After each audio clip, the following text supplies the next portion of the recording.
Sublime gracia del Señor, que a un infeliz salvó.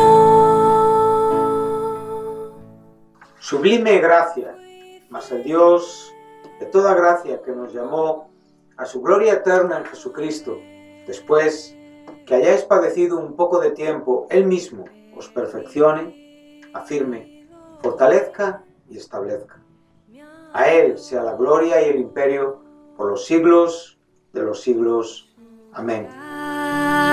Gracia me enseñó a temer. Sublime Gracia es un programa que presenta breves reflexiones fundamentadas en la palabra de Dios.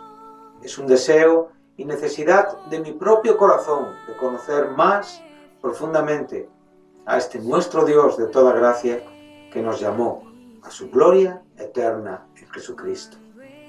Todas las semanas, en Luz a las Naciones, canal cristiano de comunicación, puedes seguir este programa y recorrer juntos el largo pero certero sendero de la palabra de Dios. Dios me salvó y mis cadenas ya Él rompió. Sublime gracia, porque de su plenitud tomamos todos y gracia sobre gracia. Perdón, sublime gracia, inmenso amor. Es un placer para mí saludar de nuevo a los queridos oyentes de Radio Luz a las Naciones en nuestra programación semanal de reflexión bíblica titulada Gracia Sublime.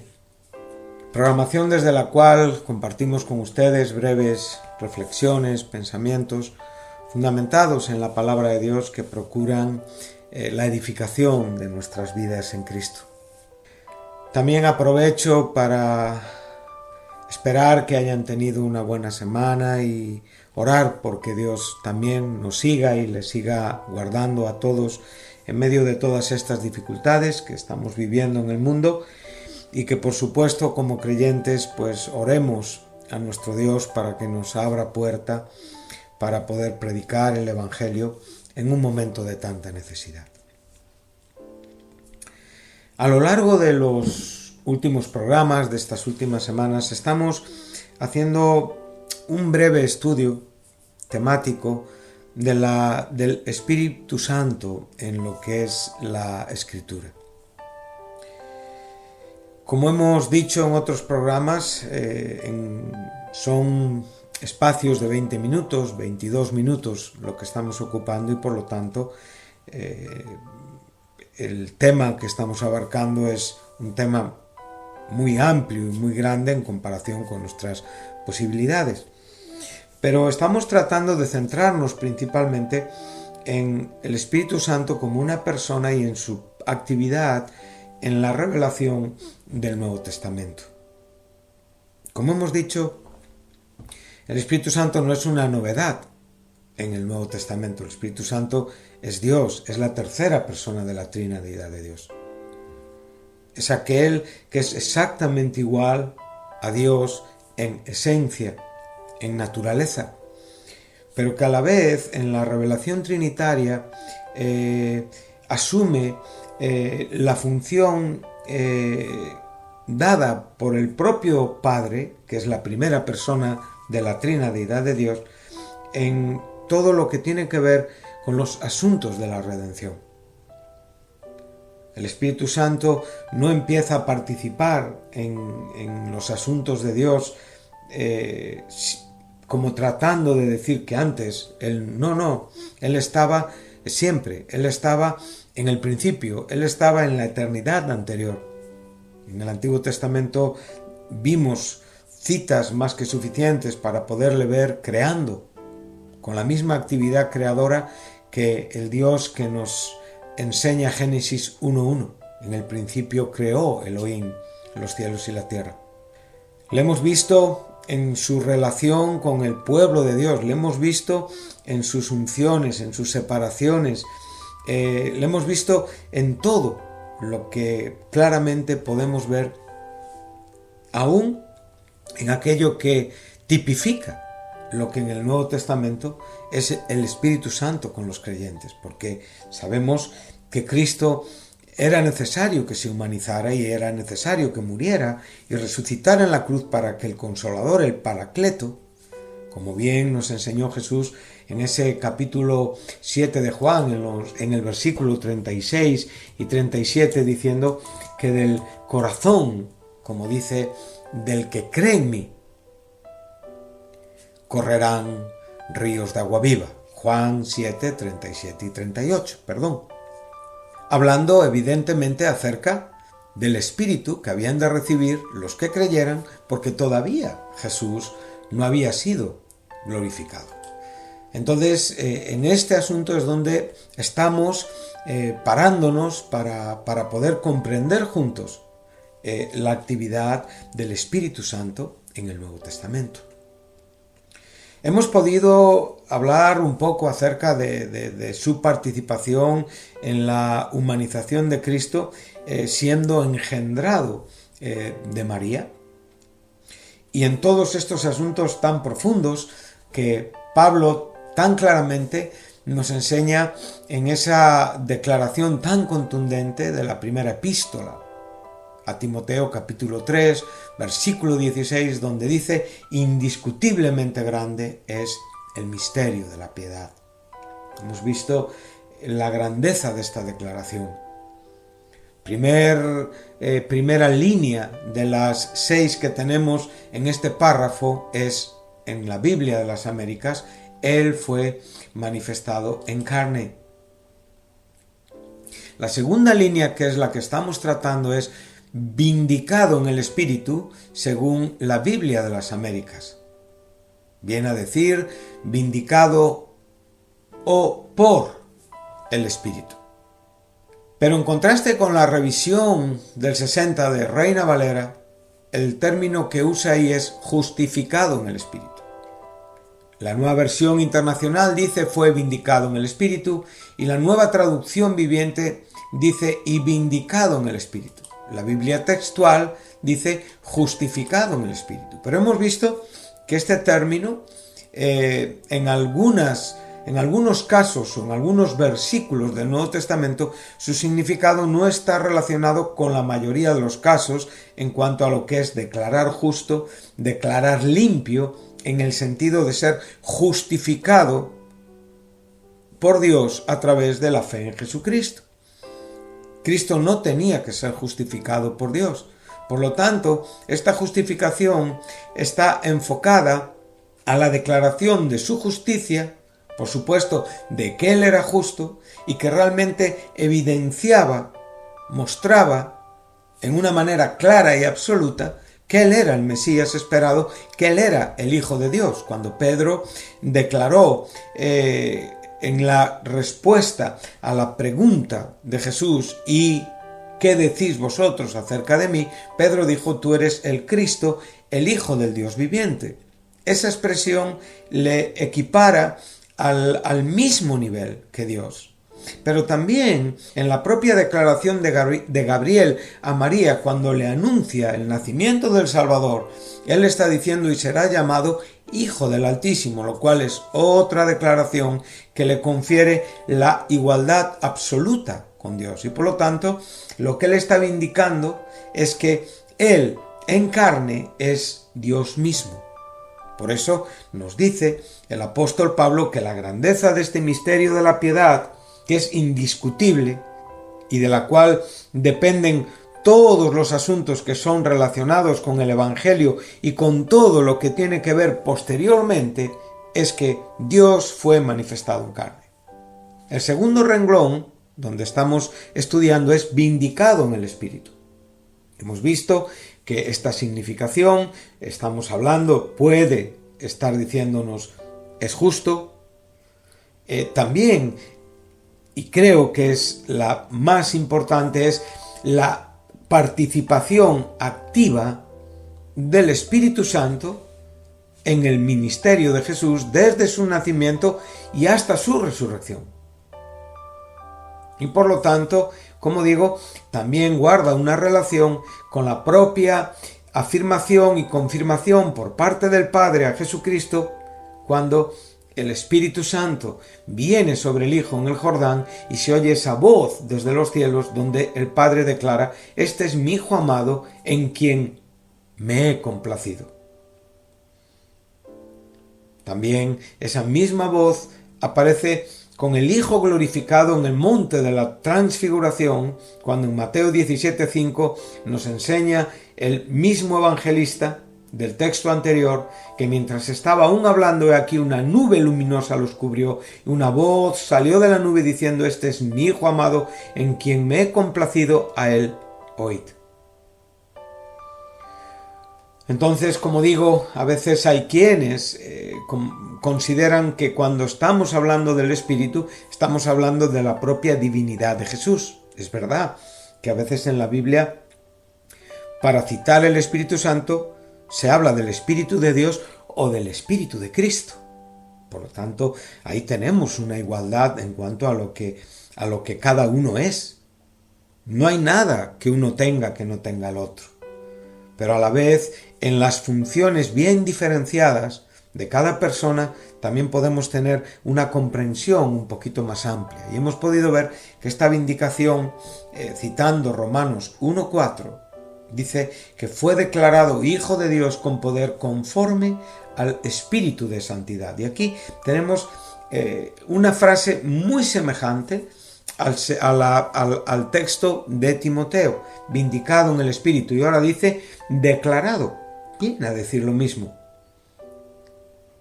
conforme al Espíritu de Santidad. O sea, esta declaración lo que nos está enseñando es que está señalando, es que está nombrando, es que está determinando al Hijo de Dios, y lo está presentando con lo que el propio Espíritu Santo está declarando. Entonces vemos que en su resurrección el Espíritu Santo declaró que Él era el Hijo de Dios por medio de la resurrección de entre los muertos.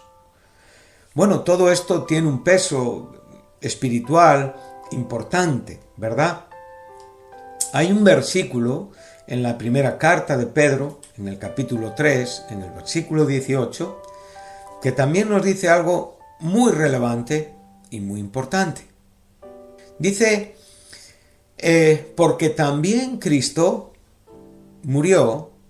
Algunos manuscritos nos enseñan que aquí podría caber la posibilidad del término sufrió por los pecados una sola vez. Esto Pedro lo dice en otro versículo de esta primera epístola, donde en el capítulo 2, en el versículo 21, Cristo nos dejó un ejemplo sufriendo por nosotros.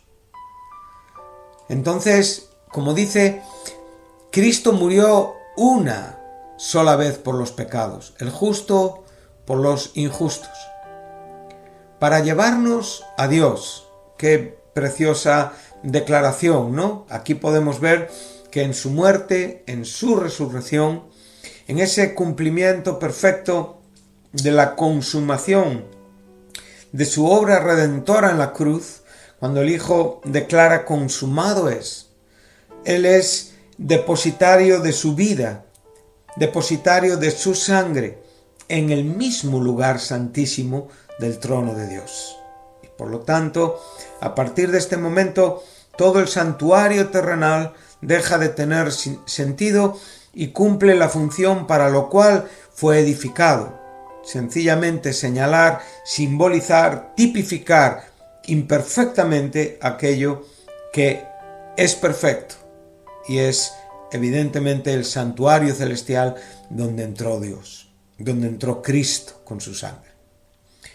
Cristo, como digo, reemplazó el viejo tabernáculo. Cristo, como dice habitó entre nosotros, como nos enseña el capítulo 1 de Juan, y pudimos ver su gloria como la del unigénito del Padre. Aquí tenemos claramente esta expresión: Él extendió su tabernáculo. Cristo aquí era el tabernáculo, el cumplimiento de todo lo que el tabernáculo tipificaba. En el momento en el que Él resucita, Él traslada, Él lleva su sangre al santuario celestial y habilita el acceso por la fe a todos aquellos que podemos entrar por el mismo Espíritu Santo a la presencia de Dios. Esto es glorioso, querido oyente, esto es glorioso, querido hermano, y esto debe de ser algo con lo que debemos de vivir tan agradecidos a Dios, sabiendo que cada vez que abrimos nuestros ojos en la mañana, estamos en comunicación con Dios en virtud y por esa gracia que se nos ha otorgado a través de la propia persona de nuestro Señor Jesucristo, quien murió, quien resucitó y quien depositó su sangre en el santuario del cielo. Entonces, por medio de quien también hemos obtenido entrada por la fe, como dice Romanos 5:2, a esta gracia en la cual estamos firmes y nos gloriamos en la esperanza de la gloria de Dios. Pablo dice a los Efesios capítulo 3 versículo 12, en quien tenemos libertad y acceso a Dios con confianza por medio de la fe en Él. Hebreos también nos enseña en el capítulo 10, en una forma clara y contundente, nos enseña claramente que tenemos confianza, verso 19, para entrar al lugar santísimo por la sangre de Jesús. ¿Cuál es el lugar santísimo? El santuario celestial. Por un camino nuevo y vivo. O sea, aquí en la expresión viene a decir recién muerto, que Él inauguró para nosotros por medio del velo. O sea, en el momento en el que Él murió en la cruz, sabemos perfectamente que el velo se rasgó de arriba abajo.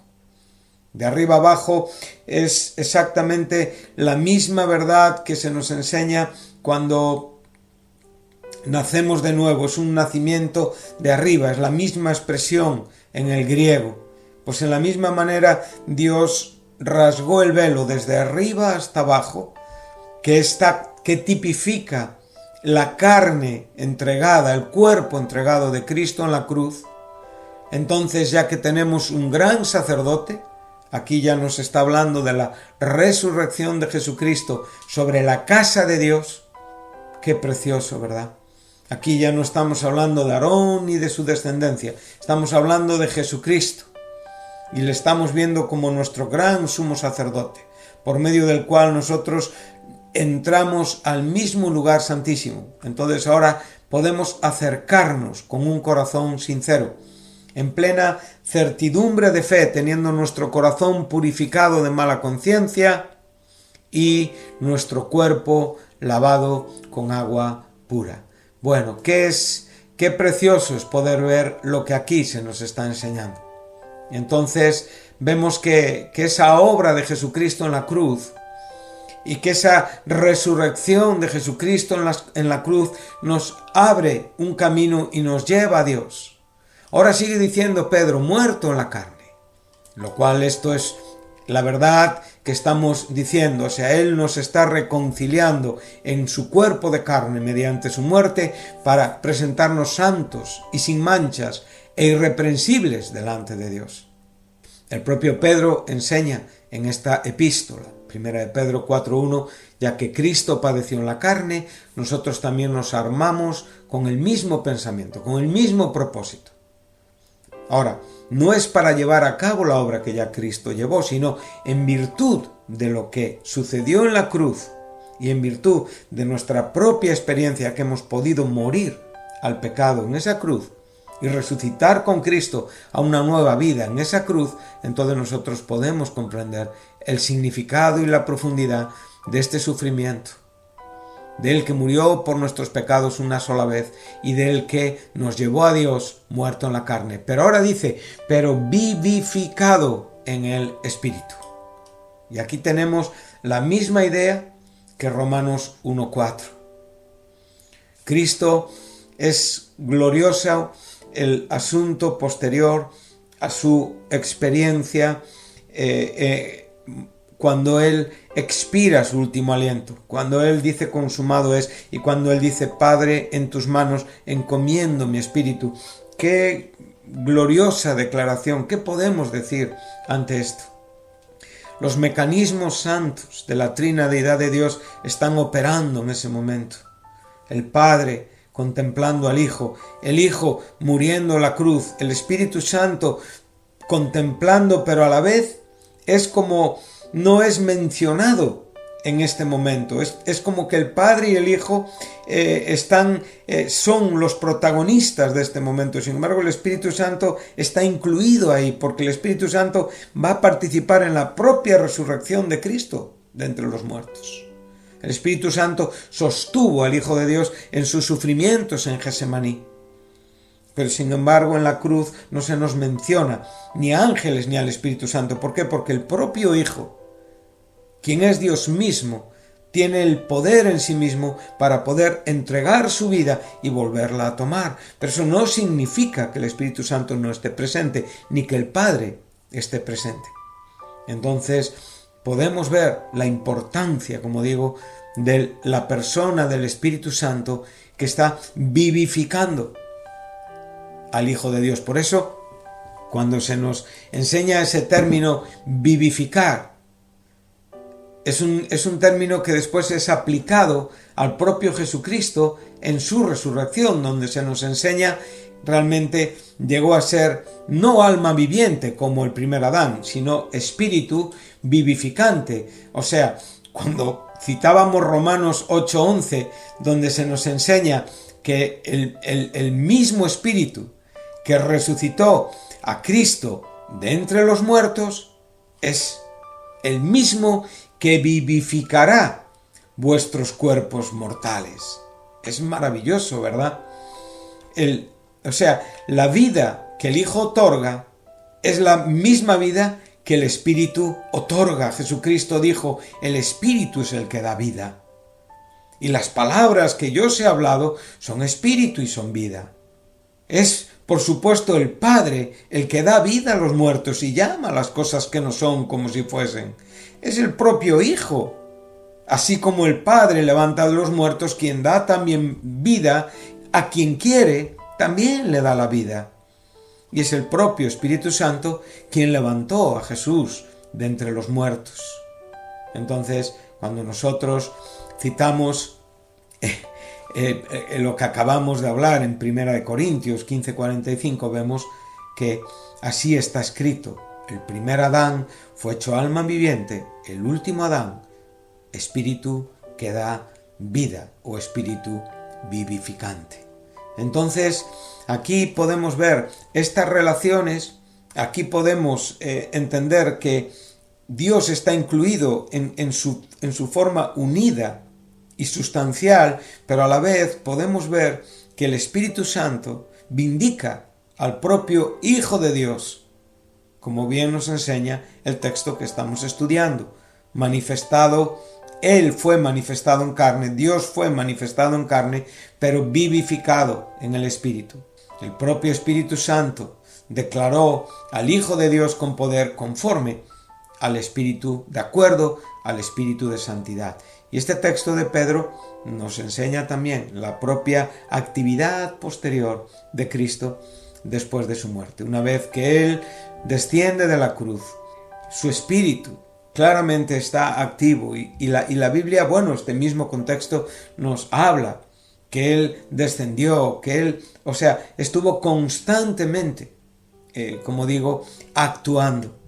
Entonces, qué preciosa verdad y tan maravillosa verdad cuando podemos ver que el Hijo de Dios, ese cuerpo maravilloso, cuando fueron a entrar a la tumba, ya no estaba. Bajaron un cuerpo de la cruz, introdujeron un cuerpo cumpliendo la escritura en una tumba nueva.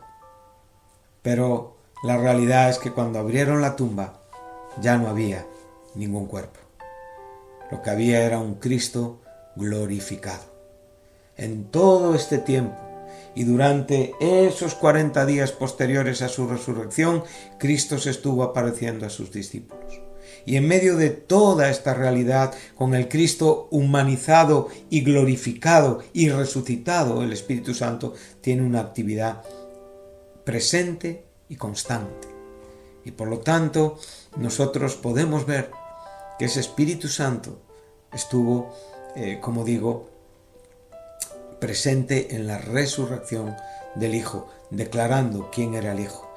Y recuerda que el propio texto de Hebreos nos enseña que el Espíritu Santo estaba presente en todas las declaraciones que el propio Padre y el propio Hijo declararon posteriores a la propia resurrección.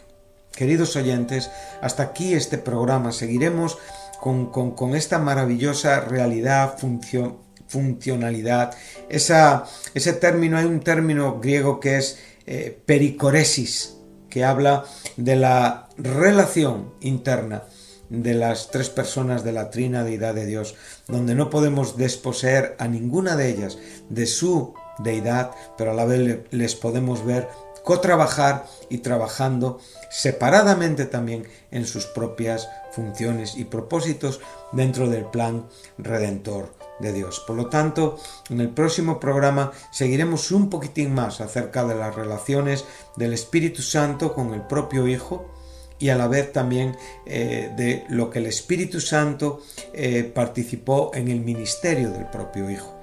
Por lo tanto, les dejo aquí y les espero en el próximo programa. Que Dios les bendiga y que tengan muy buena semana. Muchas gracias.